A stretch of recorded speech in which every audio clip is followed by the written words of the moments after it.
This video quickly answers the question on how much storage do I get on my Google Drive account, whether you're on free package or you are subscribed to a plan. Let me just walk you through on how to make the discovery. The first step you need to take is to launch a web browser. Visit drive.google.com and sign in if you are not signed in automatically, okay? You can see the website here, drive.google.com. I'll press enter. Once you are signed in, you'll be on the home tab. All right. Our interest here is to find out the amount of storage you have left. If you are using the free version, you will see that you are assigned the maximum storage of 15 gigabytes.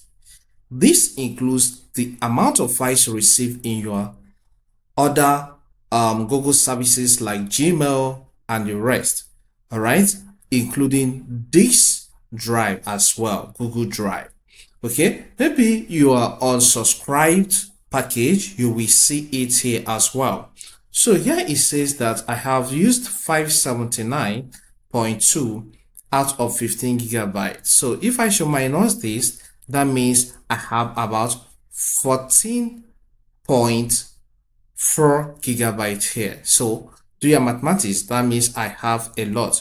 But if you want to purchase more storage, maybe it's getting filled, just click on get more storage. So you'll be taken to a page where you make the purchase of the kind of storage you want to buy. If this helps, consider subscribing by hitting the subscribe button, okay? Leave a comment in the comment section and hit the like button. Thank you and see you some other time.